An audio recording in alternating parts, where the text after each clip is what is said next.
Just last week, Biden signed the Inflation Reduction Act, which friends of the show and associate editor at Reason Magazine, Liz Wolfe, wrote about recently, specifically honing in on the $80 billion in funding for the IRS and how fact-checking organizations have been going to bat for Biden. Liz Wolfe is here with us to discuss further. Welcome, Liz. Thanks for having me. You know, we've talked about these new IRS agents, this army of tax enforcers that will be joining the program with the passage of the Inflation Reduction Act.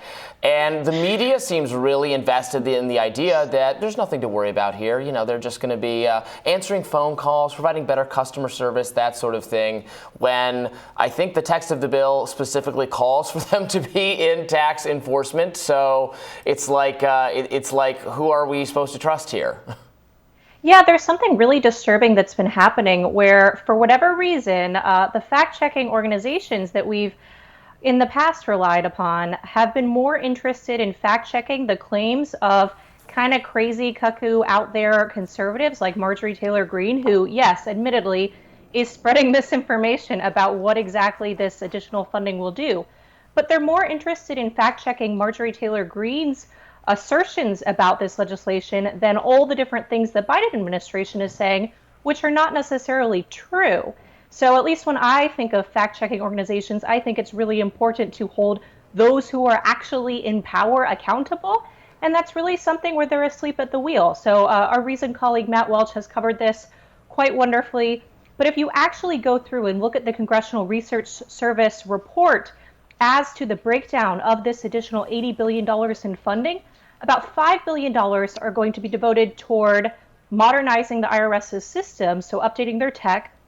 About $3 billion is going toward taxpayer-related services, and then something like $45 billion of the total $80 billion in funding is going toward additional enforcement, and they're very vague on what that looks like. So forgive people for thinking that $45 billion toward additional enforcement is actually going to possibly hiring more armed IRS agents.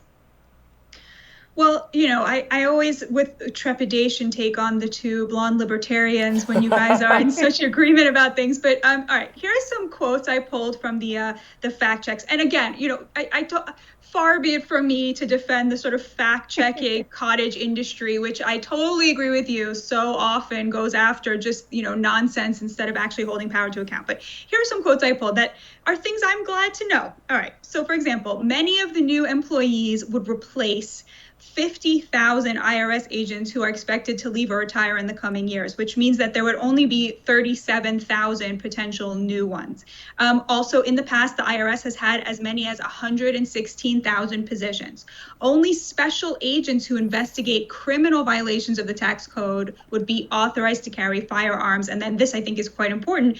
Treasury Secretary Janet Yellen said that she directed any additional resources, including any new personnel or auditors that are hired, to not to use any of the new resources to increase the share of small businesses or households below the level of $400,000 as a threshold for new audits. And we know for a fact that the IRS audits poor families at 5 times the rate as everybody else. We know that 80% of audits are to people who make under $75,000 and $100,000 a year. So I'm very glad to know all of this. So on the one hand, yes, when you see, you know, in Matt's piece, just the army of fact checks defending the Biden administration, you know, your heart sort of sinks and it's like, oh, the status of journalism today is so terrible. They see themselves as, you know, the mouthpieces of the administration. But on the other hand, I do think this is all really important information. And, you know, how else do we address, you know, the inequity of who the IRS goes after than increasing resources?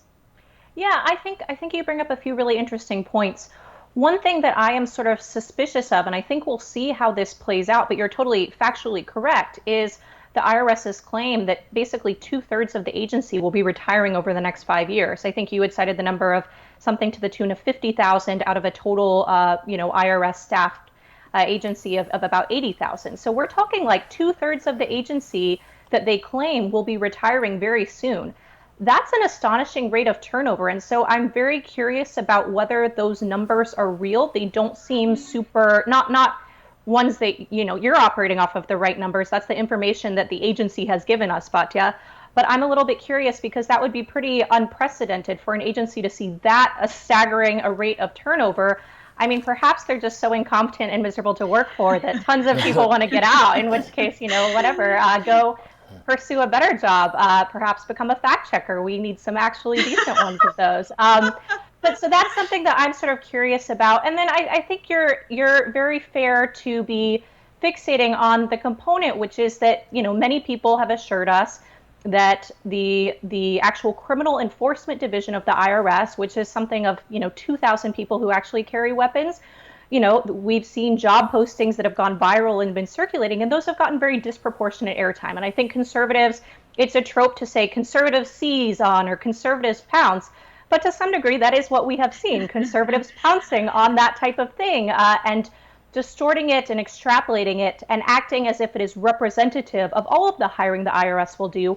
I've said on this program a few times, and I will continue saying it as long as I need to, if we can actually make the IRS more competent and better at responding to taxpayers' concerns, the people that they're supposed to be serving, I'm all in favor of that. We need a lot more transparency. We need a lot more efficiency. And there's something really disturbing about when you overpay the IRS, because we bear the burden of calculating how much we owe them. Right. We're essentially providing them with an interest-free loan, which especially in times of significant inflation, I had a situation where I overpaid the IRS and it took me 6 months before I actually received my refund. Okay, well, that's that money being put to a use that's not really serving me. And that's a huge injustice that I think we ought to care about. So if the IRS is going to devote funds to be fixing situations like those, which have, been rampant, after basically a decade of all kinds of different budget cuts, I'm all in favor of that. I'm just very skeptical as to whether or not that's actually going to happen. Well, Reuters fact-checked that video you're talking about, Liz. They claim that only a small fraction of agents are armed. Here's some of the video in question. What is this? We're the IRS. You're under arrest. You're going to jail, buddy. Most people don't even know that the IRS has criminal investigators who use their accounting skills and their authority as a special IRS agent to help solve tax crimes. We are the only agency that can work investigations regarding tax evasion and other tax-related offenses. The Adrian Project has been helping advertise the IRS special agents CI's roles for the past 15 years by visiting different schools around the nation. It was You can actually see on that recruiting video that the seminar was held just a few months ago on March 31st, 2022. So, look, I think it's interesting how fact checkers have taken on this very interesting role in our discourse in the kind of modern Trump or post-Trump era, where they're clearly not adding any commentary or any information for the most part, or at least if we're talking about Facebook's independent fact checkers, the Poynter Institute, PolitiFact, those kinds of people. It's just the same kind of commentary you find elsewhere in the media. So it is strange that it has this, but it gets this extra stamp of approval or credibility, I guess, because they use the words fact checking. But it's just the same kind of political commentary that you find anywhere else. Sometimes it's right, sometimes it's wrong. It's disproportionately likely to try to be interested in things, like you said, Liz, the crazy right-wing people are saying, and then just accepts wholesale whatever, the government agencies, which are viewed as non-ideological, but of course have their own ideologies and their own interest in power, their own bureaucratic self-defense. They just accept whatever they say without criticism. So how do we kind of get there? How did fact-checking arrive at that level of unearned respect? Well, I think to some degree there are really excellent fact checkers out there. One person I always turn to is Glenn Kessler at the Washington Post. There are some, there's a long tradition of really good ombudsmen who are basically internal within newsrooms who are ensuring that ethical standards are adhered to. And I think it's long been this very hallowed tradition, and I think for good reason. These are really, really important roles. But then I think we saw an interesting shift where we saw, organizations like Poynter and Reuters and PolitiFact and all these different things be really focused not just on this internal check on journalistic ethics, but this externally facing role where they're basically trying to take the general public through the process of, how do we evaluate which facts are true and what's political spin and what's not. And I think for a long time, this functioned relatively well. But I do think what has roots in this like interest in transparency has really become something that's not transparent at all. And this is like something that I keep being really fixated on, perhaps to an unhealthy degree. But like when we see the Twitter fact checks, because now social media sites are doing these and affixing little warning labels onto different tweets that people are posting, we don't know who these Twitter fact checkers are who are writing these things. So I'm expected to take this company's word for it, but I'm not really sure, for all we know, it could be a 22-year-old UC Berkeley grad who's, completely underpaid, sitting in some dark room somewhere who knows jack shit. I don't know. They're not providing us any information about who these people are. And so if we're focusing on transparency, and if all of this was done initially in the interest of transparency, which is a very noble thing, we've really dropped the ball on that. And I think that's true sometimes for PolitiFact. That's true for some of these bigger fact-checking organizations, not just the Twitter fact-checking panels or the Facebook teams that are doing this. So I think in general, knowing the actual people who are doing this, understanding who is on these teams that are making these editorial decisions, especially at these social media platforms, to decide what gets trending and what ultimately receives a fact check, I think that would be a really positive step in the right direction, and nobody really loses out as a result of that. I think both left and right their sense of trust is bolstered the more they know who's working on these things. So in my view, this is just a very small thing that these social media companies could do to increase transparency.